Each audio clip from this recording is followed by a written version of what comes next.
Adrian Vance was a man who had mastered the universe of technology, but had been utterly defeated by the chaos of his own home. At 40, he was the CEO of Vance Global, a titan of the tech world whose company was responsible for everything from cutting-edge AI to the latest in sustainable energy. His professional life was a symphony of precision and control. His personal life, however, was a cacophony of shattered porcelain, stained carpets, and the high-pitched screams of 3 6-year-old saboteurs. Leo, Maya, and Finn were not just triplets. They were a 3-headed hydra of mischief, each with a unique talent for destruction. Leo, the leader of the pack, was the strategist. He had the mind of a tactical genius, a miniature Napoleon who could orchestrate a full-scale ambush with nothing more than a few water balloons and a loose floorboard. Maya, the whirlwind of energy, was the executor. She moved with a frightening speed and could dismantle a piece of furniture or an unsuspecting housekeeper's resolve in under a minute. Finn, the quiet one, was the phantom. He rarely spoke, but his presence was always felt in the most insidious ways. A toy car placed perfectly on the stairs, a bucket of sticky goo left in a dark hallway, or the sudden terrifying silence that always preceded a major incident. They had, in a little under a year, driven away 17 different maids, nannies, and housekeepers, each leaving the Vance mansion with a newfound appreciation for psychiatric care. Adrian was a busy man, too busy to be the full-time parent he desperately wanted to be.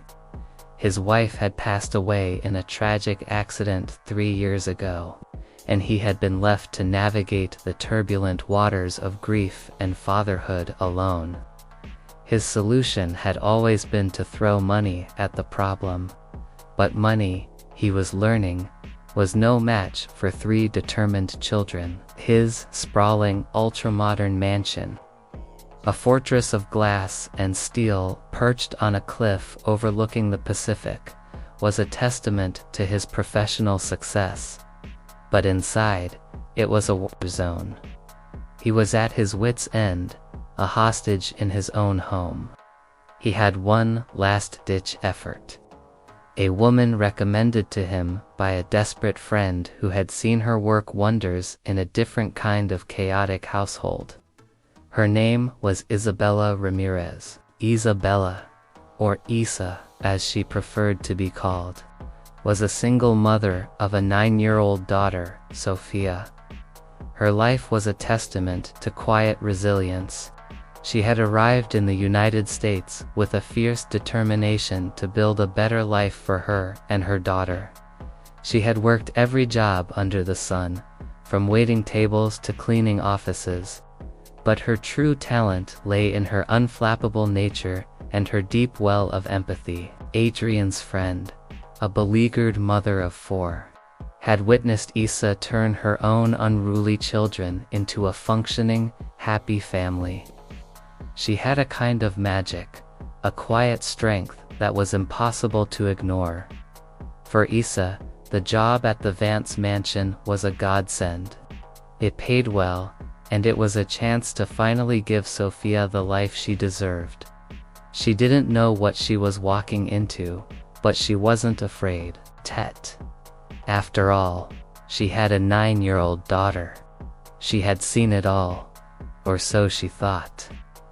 The day Isa and Sophia arrived at the Vance mansion, the triplets were waiting. They were hiding behind the grand piano in the entryway, their eyes wide with a predatory glint. Adrian met Isa at the door, his face a mask of tired hope.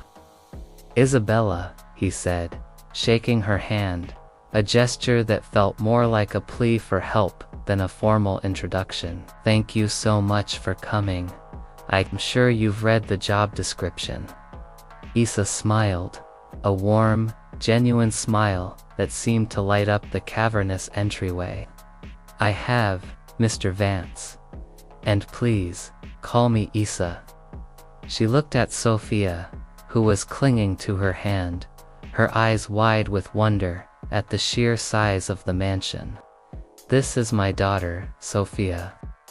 The triplets emerged from their hiding spot, their faces a mixture of suspicion and malicious glee. "Are you the new maid?" Leo asked, his voice a perfect imitation of a polite child, but his eyes said something else entirely. "I am," Isa said, kneeling down to their level, her gaze steady and kind. "And who are you?" "I'm Leo," the boy said. "This is my sister Maya, and that's Finn." He pointed to the other two. Maya, a miniature firebrand, with a bright red bow in her hair, scowled. Finn, his face a blank mask, just stared.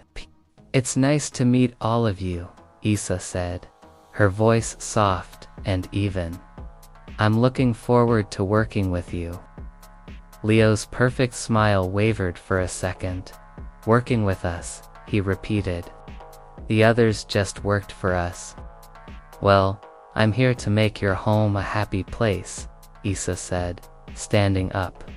"And that's a job we all have to do together."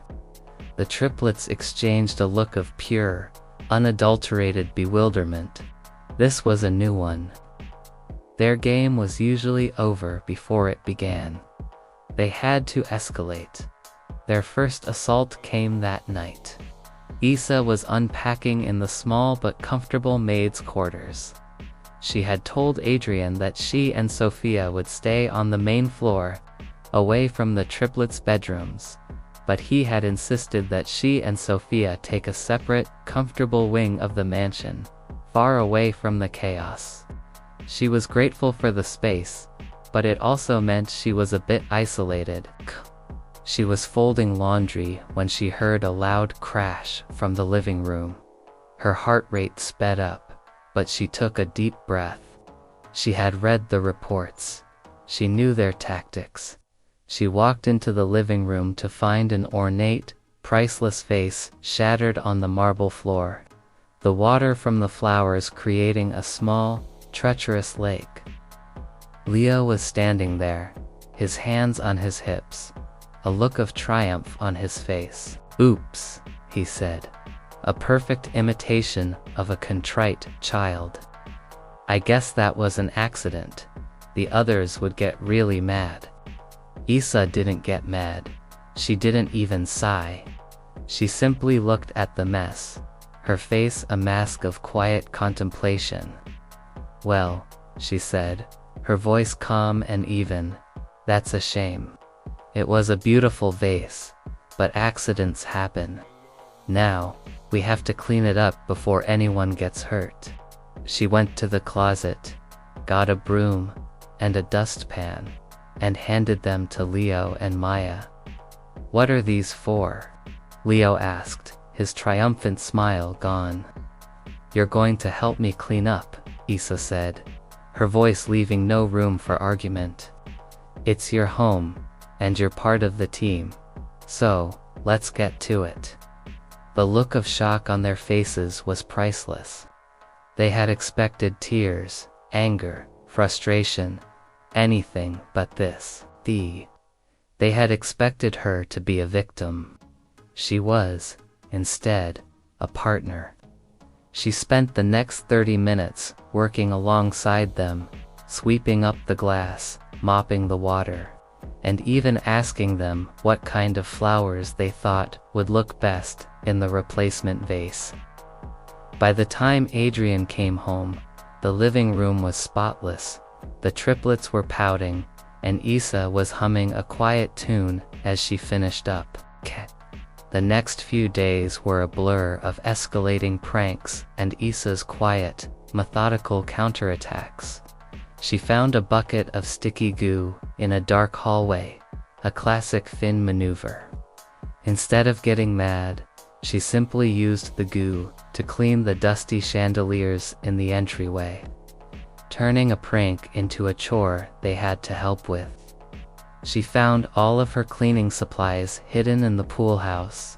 Instead of searching frantically, she simply declared it Pool House Cleaning Day and had the triplets help her organize the chaotic space. Her approach was simple.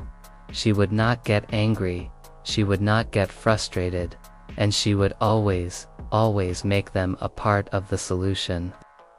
The triplets were utterly bewildered.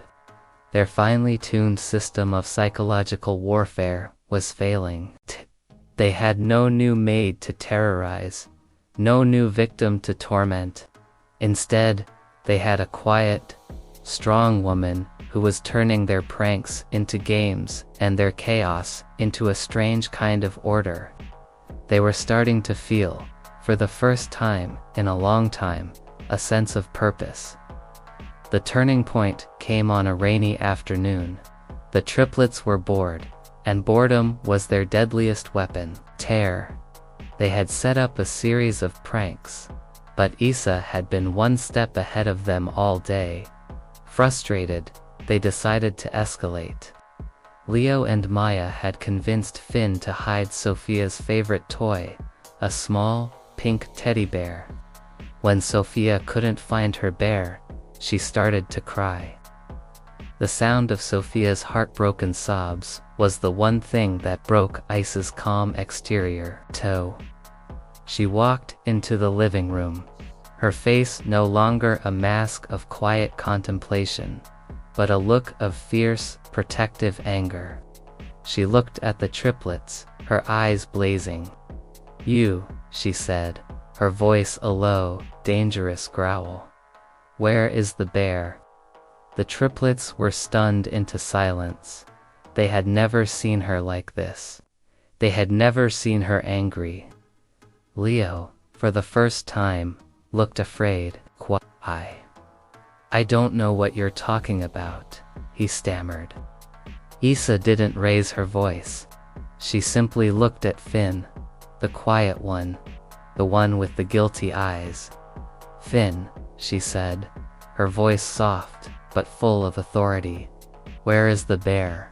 Finn, his little face trembling, looked from his siblings to Isa, and then to Sophia, who was still crying. He had been a phantom, a ghost, but Isa saw him. She saw the boy who had been taught to be silent, the boy who had been taught that the only way to get attention was to be sneaky. He pointed to a small, hidden compartment in the grand piano.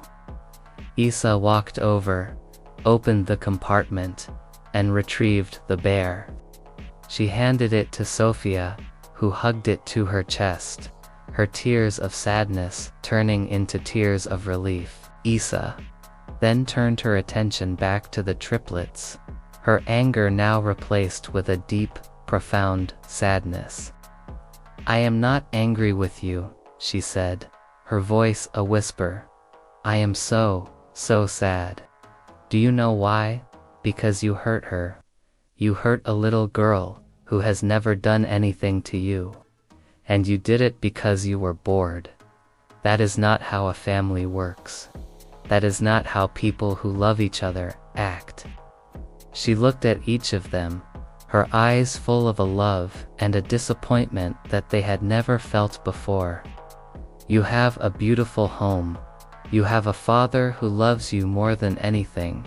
You have each other. And you have a chance to be happy. But you can't be happy when you're making other people sad. You have to choose.